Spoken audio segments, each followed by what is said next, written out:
straight up and down. It's one of my, we narrowing down the days from when we're gonna be shooting in this place. I'm leaving this place. For those that don't know, I won't be here very long. Now, as you can see, the PR still riding with you, Vazquez.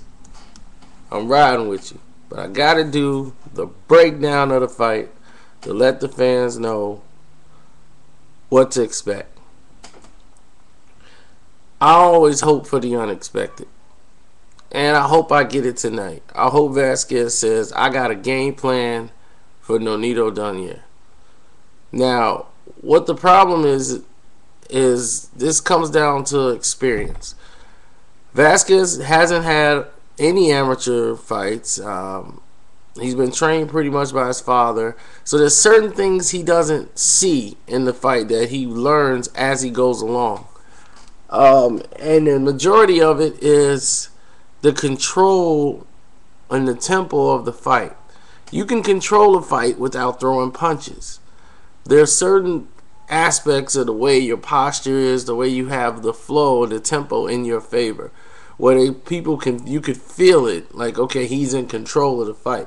Nonito Donaire has that. Okay, he knows how, even if you're punching, he's in control. He knows how to dictate, set traps to where he can lure you in to thinking that you got some false sense of security that it's okay to go forward, and he'll close the door with a hook. He'll time it because he believes he's the fastest fighter there at 122 and pretty much than his opponents, and he has been. And I believe he's a bit faster than Vazquez as well. But let's look at the power differences. Now, if he's able to smother Nonito and go to the body, he could change the fight into his favor and dig to the body and make it a grinding fight. You can't let Nonito Donaire pose. Don't try to outbox Nonito Donaire. You have to box him in a physical, give him a Philly fight. You're going to have to hold his arm, hit him in the ribs. You're going to have to do something to slow him down and let him know he's in a fight. And none of these things are going to be working because he's going to be thinking, setting traps. You don't let him think. You don't let him think. Let it be your fight. Dictate the fight how you want the pace to be. Make him uncomfortable in the ring.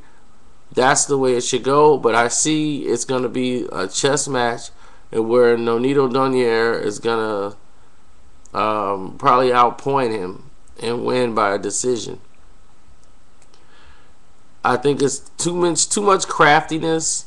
I think the later rounds, the weight loss might come into play for Vazquez a little bit more. His production value will go down, and he'll tire. And then Nonito, his tide will rise as Vazquez fades down in the stretch. But I'm all open for surprises, and I'm rolling with you, Vazquez. And the hat is sick, ain't it? I love it. And we rolling for you, man. I'm gonna be right there. But that's my breakdown of the fight. I'm hoping Vazquez can do it. I'm pulling for him. It's a tough task, but these are the type of fights we want. And for everybody who's watching this right now, if you watch this 2 weeks from now, we're talking about right now, it's fight date. So it's the 4th.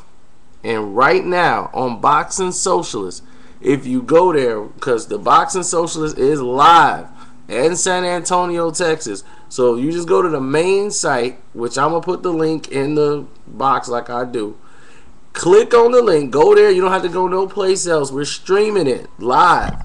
So you get to see behind the scenes, like what is it like in the back of the locker rooms, everything of this event. And we're going to have interviews with fighters, everything right now on Boxing Socialist Live. Just pay attention. You can just have it up and open another window, but you'll see it keep coming on, so it's there. It's kicking off.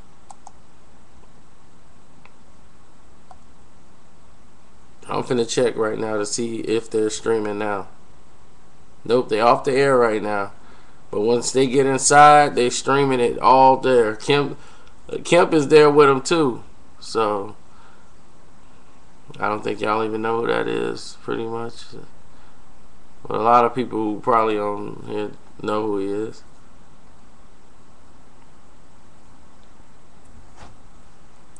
And that's it. Sorry, no Mayweather news to report, except for he's like a 10-1 favorite over Cotto. But those odds have dropped once it comes close to the fight time.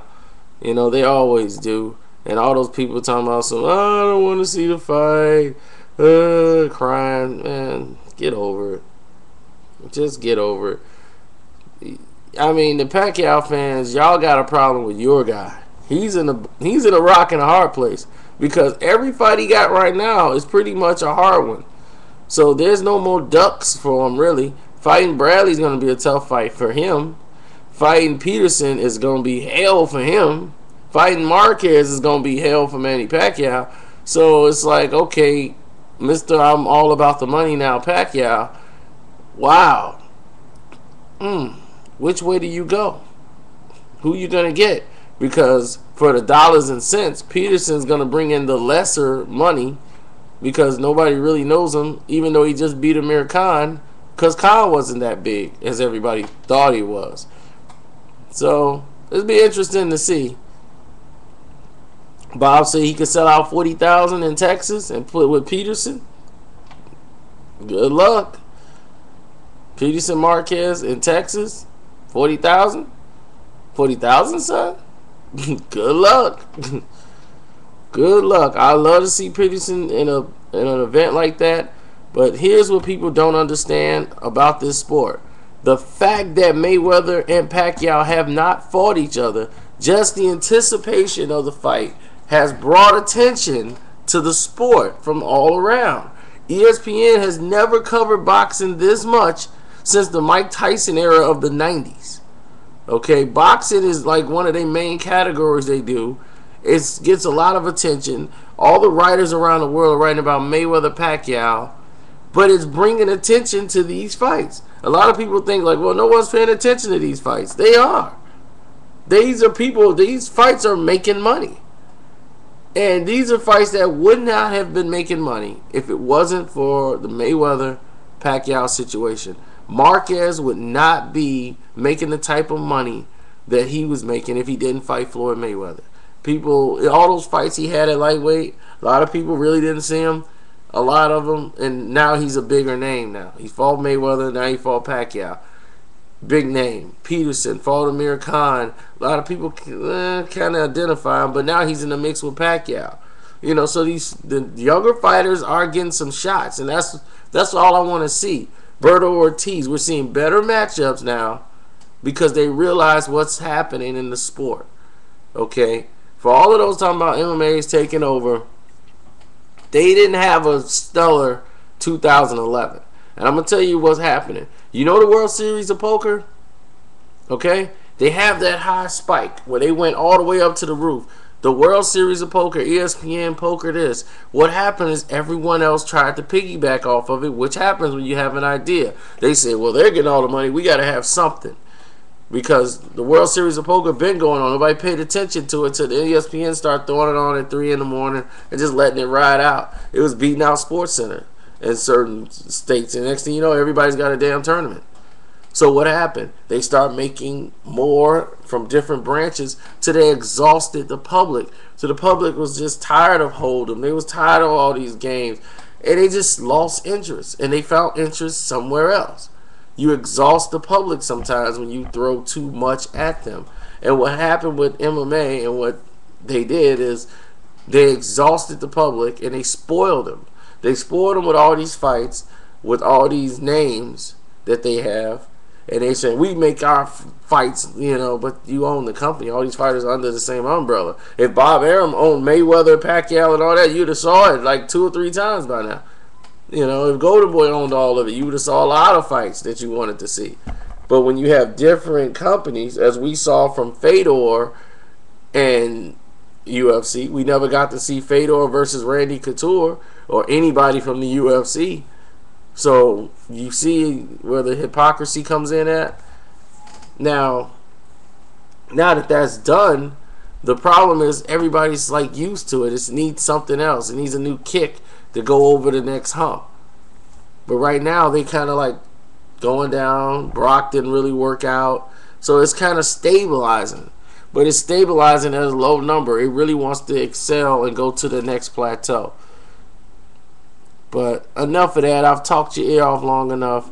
I hope I gave y'all some insightful information. If not, I don't care.